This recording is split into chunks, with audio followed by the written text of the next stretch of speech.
this week I wanted to do a little bit different video. It's still trans related, but not really a Big Brother Chris video, just because I missed Monday because it was a holiday, and I'm going to be working on a Big Brother Chris video about the Philly Trans Health Conference and talking about my experience there and meeting a bunch of y'all and what it's like to interact with other trans people in public and be able to give advice in public and that sort of stuff. So I'm going to do a whole Big Brother Chris video about that with some vlogging in it. But this week I'm going to do a video about the 10 worst parts of being trans.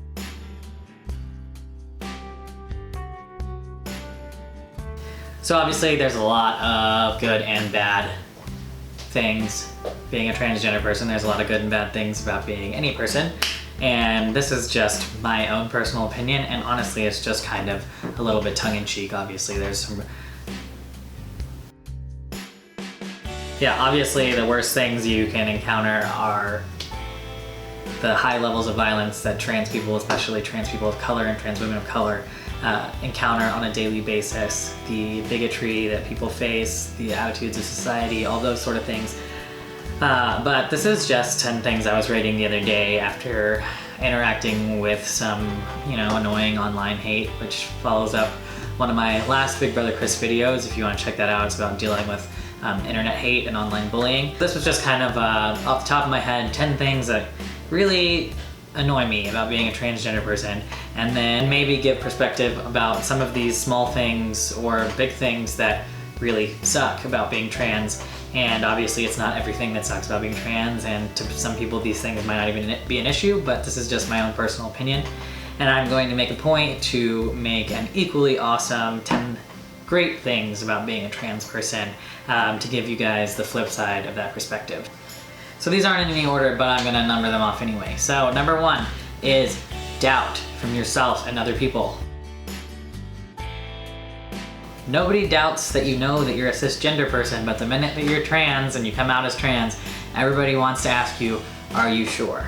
Which is a valid question. It's a really, really big undertaking for some people to transition. There's a lot of pressure. There's a lot of pros and cons to transitioning. It's a big deal. It's scary. It's a lot. So yeah, of course you want to be sure, but also it's the same thing about when people come out as gay or queer or whatever. Everyone wants to make sure that you know and you have years and years of experience under your belt and you're absolutely positive, and make sure you've tried everything else just in case, because their opinion seems to be what really matters and you couldn't possibly know yourself. And it just kind of gets tiring to have everybody doubt you when you're already probably facing your own doubts, because knowing your identity and something as abstract and intangible as gender is already really complicated without finding a way to justify it to other people. Number 2, dysphoria. If you're a trans person, or if you're any bit immersed in the trans community or know trans people, you've probably heard the word dysphoria. Now, not all trans people experience dysphoria, and that's going to be a video that I make in the future talking about dysphoria just as the entire topic of a video. But for me, dysphoria sucks. For me, it was this gnawing feeling for years and years and years before I even realized I was trans, and I didn't have a name for that feeling and didn't understand. Really, dysphoria for me is this underlying unease. It's like something isn't right. And now that I've started to transition and I'm further along in my transition, sometimes it doesn't affect me quite as much, or it's not as strong, but I still experience dysphoria around certain things. It's not always physical, but dysphoria sucks. If you're a person that experiences dysphoria, it's something that's sometimes hard to pinpoint, hard to address, hard to combat. Number 3, the legal hoops that you have to jump through as a trans person are exhausting and never-ending.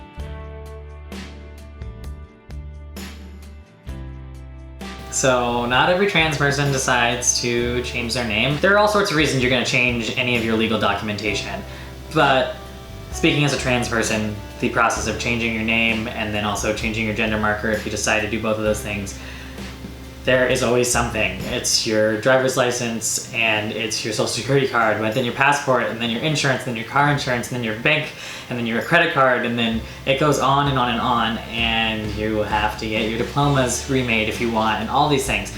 And it's not just so easy as filling out a form. There's usually numbers you have to call, or fees you have to pay, or judges you have to see, and it's just one of those things that every time I think I'm done with my paperwork to get everything in line, I apply for something and I realize that Credit Karma is not updated with my new name, or my tax registration isn't up to date, or any number of things. So this is actually going to be another video I make that is going to be about most. I probably won't be able to name all of the documents that you'll need to get up to date once you legally change your name and gender marker, but I think it'll be helpful to have them all put in one place so that maybe other people won't constantly have them sneaking up on them the way that I feel like I've had in the last 2 years. Number 4, the cost. The cost of transitioning, though when I break it down monthly, is like less than 20 bucks for me. Over time, it really adds up. So I have to go to the doctor regularly to get blood work, and I have to pay for insurance so that that's not quite as expensive. If I don't have insurance, I have to pay for all that out of pocket. The cost of needles and prescriptions for testosterone, the cost of therapy before I started testosterone, because that was the route I decided to take, even though I did informed consent. The cost of surgery, the cost of multiple surgeries, just the cost of even just binders and prosthetics and all that sort of stuff, the cost of the legal forms and filing like legal documents, like I mentioned in the last item. It all adds up, and honestly, not every trans person is going to do all those things, and it might not be insurmountable to some people, but to some people it seems like this huge daunting task, and it just really is a financial burden a lot of times. For me, I just find if I take it 1 month at a time, it's a lot easier. Try not to think about everything, because the cost of anything in your lifetime is going to be huge if you think about it in the scheme of years and years and years. Transitioning is no different, so just take things one day at a time, but the cost can really weigh you down if you let it. On top of all that, trans people experience higher levels of homelessness, higher levels of unemployment. It's important to support trans-owned businesses, to donate to GoFundMes for trans individuals, to just do what you can to support other people if you have the means to do so, because this can be a really daunting task for an individual, but when you can get a community behind somebody, it makes this much more feasible. And that's part of why we do fundraising partnerships at Flaunt, because especially for younger trans people, it can be really hard to get together all the funds to even just start hormones, but let alone be able to afford surgery and be able to take time off work to have surgery and all that sort of stuff. So if and when you can, support a trans-owned business, donate directly to a trans person, and know that if somebody's asking for help, it's probably because they really need it. 5, needles. Needles suck. I don't know anybody that likes needles. I don't hate needles. I don't have a phobia of needles, but stabbing yourself every week can suck. So that definitely makes my list of annoying things. Don't get me wrong, totally grateful for the effects that I have because of my weekly testosterone injections, but you know, I think any person that does a regular injection for any type of medication will tell you that that sucks.